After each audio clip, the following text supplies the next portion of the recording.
নমস্কার। আশা করি সবাই ভালো আছেন। ভালো আছেন এই যাচ্ছে বলা প্রচণ্ড গরম। আর আমাদের দেশ একটা বিচিত্র দেশ।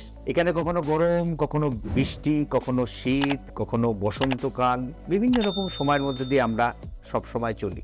আমরা আজকে কিছু আলোচনা করব একটা দেশ তার কি কি কারণের জন্য সে অর্থনৈতিক সমৃদ্ধিতে যায়। তার একটা প্রথম হচ্ছে এগ্রিকালচার। এগ্রিকালচার অর্থাৎ চাষাবাদ। যত রকম চাষাবাদ ভারতবর্ষে হয় বা পৃথিবীর বিভিন্ন প্রান্তে হয়, এটাকে বলছে এগ্রিকালচার। দ্বিতীয়টা হচ্ছে ম্যানুফ্যাকচারিং। ম্যানুফ্যাকচারিং অর্থ কলকারখানা, যত শিল্পাঞ্চল হয় আর কি, সমস্ত প্রোডাকশন ম্যানুফ্যাকচারিং এর মধ্যে পড়ে। তৃতীয় যেটা আছে সেটা হচ্ছে সার্ভিসেস। সার্ভিসেসের মধ্যে ব্যাংক পড়ে, হোটেল পড়ে, হসপিটাল পড়ে, এই সমস্ত কিছু সার্ভিসেসের মধ্যে পড়ে। তা আজকে আমি যে ব্যাপারটা নিয়ে আপনাদের মধ্যে আলোচনা করব সেটা হচ্ছে ম্যানুফ্যাকচারিং নিয়ে। নমস্কার, আমি Nabadwip Datta, financial adviser and motivational speaker. আজকের টপিক এইচডিএফসি ম্যানুফ্যাকচারিং ফান্ড। শুরু করছি আজকের ভিডিও। প্রথম থেকে শেষ পর্যন্ত কিন্তু এই ভিডিওটা আপনারা পুরোপুরি দেখবেন, কারণ ভিডিওর শেষে আমি একটা আকর্ষণীয় বিষয় আপনাদের বলবো। তাই জন্য প্রত্যেককে বলছি একদম প্রথম থেকে শেষ পর্যন্ত ভিডিওটাকে ফলো করবেন। তবে শুরু করছি আজকের ভিডিও।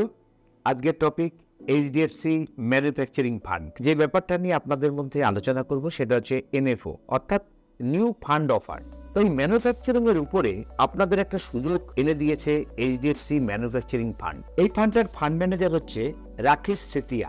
এটার বর্তমান এনএভি 10 টাকা। আর এইটার ইনভেস্টমেন্ট করার সময়সীমা মনে রাখবেন 26শে এপ্রিল থেকে শুরু হয়েছে, 10ই মে পর্যন্ত এই সময়সীমাটা আছে। তারপর আবার 15 দিন পরে এটা রিওপেন হবে। তখন যদি 10 টাকার বেশি হয় 10 টাকার বেশিতে কিনতে হবে, বা যদি কম হয় কমে কিনতে হবে। কিন্তু একটা নতুন জিনিস কেনা তারপরে কেনা, দুটোর মধ্যে পার্থক্য আছে। তো এই সময়ের মধ্যে অনেকেই এনএফওতে ইনভেস্ট করতে চায়, সুযোগ নিতে চায়। আপনিও সেই সুযোগটা নিতে পারেন। দেখুন, ম্যানুফ্যাকচারিং এর দিকটা আমাদের দেশে কেন এখন ভালোর দিকে যাবে সেটা আমি আপনাদের কাছে বলার চেষ্টা করছি। সবচেয়ে বড় ব্যাপার, ভারতবর্ষের জনসংখ্যা 140 কোটি। 140 কোটি জনগণের জন্য আমাদের ডোমেস্টিক যে একটা চাহিদা, অর্থাৎ আমাদের দেশের মানুষ টিভি কিনবে, আমাদের দেশের মানুষ ফ্রিজ কিনবে, আমাদের দেশের মানুষ মোবাইল কিনবে, আমাদের দেশের মানুষ মোটরসাইকেল কিনবে, আমাদের দেশের মানুষ সাবান কিনবে। সমস্ত কিছু কেনাকাটা কিন্তু 140 কোটি মানুষের চাহিদার উপর নির্ভর করে। এমন একটা দেশ পাওয়া যাবে না পৃথিবীতে, সবচেয়ে বেশি সংখ্যক যদি জনগণের দেশ হয় সেটা আমাদের ভারতবর্ষ। এই যে 140 কোটি দেশ আমাদের, আমরা ভারতবর্ষ সারা পৃথিবীর মধ্যে সবচেয়ে বেশি পপুলেশনের দেশ। যে সমস্ত পণ্য আমরা ব্যবহার করতাম, মোবাইল বলুন, টিভি বলুন, ফ্রিজ বলুন, ম্যাক্সিমামটা বাইরের থেকে আসতো। আমদানিকৃত জিনিস আমরা সেটা কিনতাম, কিন্তু আমাদের দেশে সেটার বিশেষ কিছু লাভ হতো। আজকে সরকারের পক্ষ থেকে একটা কথা, আপনাদের দুটো শব্দ খুব শুনবেন। সে দুটো শব্দের মধ্যে একটা শব্দ হচ্ছে আত্মনির্ভর ভারত, আর একটা কথা শুনবেন মেক ইন ইন্ডিয়া। এই আত্মনির্ভর ভারত এবং মেক ইন ইন্ডিয়া, এটার উপরে বেস করে আগামী দিনে কিন্তু ভারতবর্ষ একটা বড় ম্যানুফ্যাকচারিং এর জায়গা আসতে চলেছে। কারণ ভারতবর্ষের অর্থনীতিতে এখন 25% হচ্ছে ম্যানুফ্যাকচারিং এর জায়গা ধরে রেখেছে। এটাকে আস্তে আস্তে উত্তরোত্তর বাড়ানোর পরিকল্পনা গভর্নমেন্ট এবং দেশের যারা নাকি পরিচালক থাকে তারা চেষ্টা করছে। এখনকার সময়ে সবচেয়ে সময়োপযোগী মনে করি, কারণ আমাদের ভারতবর্ষে ম্যানুফ্যাকচারিং ডিপার্টমেন্টটা কেন ডেভেলপ করবে, তার সবার প্রথম হচ্ছে আমাদের এখানে লো কস্ট লেবার, অর্থাৎ কম পয়সায় লেবার এখানে পাওয়া যায়। গত 10 বছর ধরে দেখছেন যে ম্যানুফ্যাকচারিং এর সঙ্গে আরেকটা অঙ্গাঙ্গিভাবে জড়িত, সেটা হচ্ছে রোড। আপনারা নিজেরা খেয়াল করবেন, বিভিন্ন জায়গায় চলাচল করছেন ভারতবর্ষে, দেখছেন অনেক ফ্লাইওভার হচ্ছে, প্রচুর বড় বড় রোড হচ্ছে। এই রোডগুলো হওয়ার কারণে এটা এক জায়গা থেকে আর এক জায়গায় পৌঁছে দেওয়া খুব সহজভাবে অসম্ভব। সঙ্গে ইলেকট্রিসিটির একটা বড় কাজ চলছে, কর্মযজ্ঞ চলছে, যেখানে আমাদের এতদিন ধরে কয়লার উপর নির্ভর করতে হতো, এখন সেটা সোলার সিস্টেমে নিয়ে আসতে চাইছে। তো এত সব কারণের ফলে ভারতবর্ষ আগামী দিনে ম্যানুফ্যাকচারিং ইন্ডাস্ট্রির মধ্যে সেরার জায়গায় যেতে চলেছে। ইনভেস্টরদের জন্য একটা সুবর্ণ সুযোগ আপনাদের কাছে এসছে যে ম্যানুফ্যাকচারিং ইন্ডাস্ট্রিতে ইন্ডিয়া যেইভাবে এগোতে চলেছে, আপনার অর্থনীতিকেও যদি সেইভাবে উত্থানের দিকে নিয়ে যান, তাই আপনার জন্য একটা সুবর্ণ সুযোগ এই ম্যানুফ্যাকচারিং ইন্ডাস্ট্রিতে ইনভেস্ট করার। যে এইচডিএফসি ম্যানুফ্যাকচারিং ফান্ডটায় আপনারা যদি আজকের ডেটে ইনভেস্ট করেন, আগামী 5 বছর 10 বছর পরে একটা বড় রিটার্ন পাওয়ার সম্ভাবনা থাকবে। এবার আমার বক্তব্য হচ্ছে এইচডিএফসি ম্যানুফ্যাকচারিং ফান্ড কোন কোন সেক্টরে ইনভেস্ট করছে।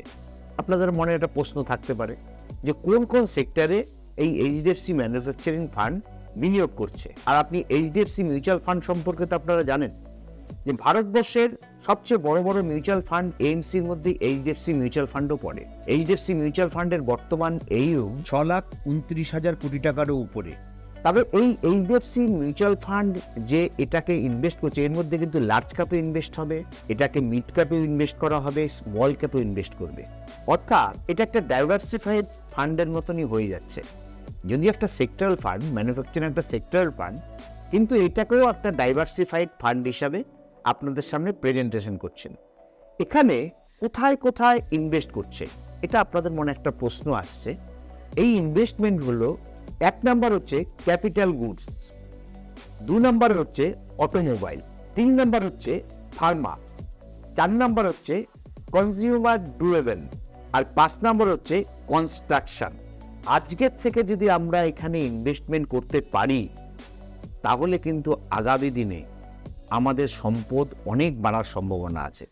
এবং সেটা আমি বলছি আপনি শর্ট টার্মের জন্য না, মিনিমাম এখানে 5 বছর সময় আপনি দেবেন। ইন্ডিয়া এমন একটা জায়গা তৈরি করতে চলেছে, আমদানিকৃত দেশের থেকে রপ্তানি নির্ভর দেশ হতে চলেছে। সমস্ত পৃথিবীর ডেস্টিনেশন অর্থাৎ সমস্ত পৃথিবী ঝাঁপিয়ে পড়েছে ভারতবর্ষে বিনিয়োগ করার জন্য। আমাদের এখানে যা জিনিসপত্র তৈরি হবে আমরা সারা পৃথিবীতে সেটা সাপ্লাই করব। তার কারণ আমাদের এই যে বললাম যে আমাদের লো কস্ট লেবার থেকে শুরু করে ইলেকট্রিসিটি, রোড, সমস্ত কিছুতে আমাদের রেট কম হবে। রেট কম যদি হয় সারা পৃথিবীর মার্কেট কিন্তু ধরতে ইন্ডিয়ার খুব ভালো হবে। এবং সেই সুবিধাটা এই যে ভালো হওয়ার কারণে যে সমস্ত সংস্থার সঙ্গে জড়িত তারা যেরকম ডেভেলপমেন্ট করবে, আর আপনিও আপনার টাকা এখানে ইনভেস্ট করে আপনারও অর্থনৈতিক ডেভেলপমেন্ট এখানে করতে পারবেন। আর একটা বিশেষ আকর্ষণীয় ব্যাপার, এই ফান্ডটা যে কেউ 100 টাকা দিয়েও ইনভেস্ট করে স্টার্ট করতে পারে। অর্থাৎ মিনিমাম কেউ 100 টাকা ইনভেস্ট করে এখানে সে তার জার্নি শুরু করতে পারে। তো মোটামুটি এই স্কিম সম্পর্কে আপনাদের ডিটেলস আমি বললাম। কতটা আপনাদের ভালো লাগলো সেটা আমার কমেন্ট সেকশনে অবশ্যই বলবেন। আর যারা আমার এই ভিডিওটা দেখছেন প্লিজ সাবস্ক্রাইবটা করবেন, অল বাটনে প্রেস করবেন। আর আমার যেটা Facebook official page, Nabendu Dutta official page, সেটাকে ফলো করবেন। সবাই ভালো থাকবেন, সুস্থ থাকবেন, সুন্দর থাকবেন। নমস্কার।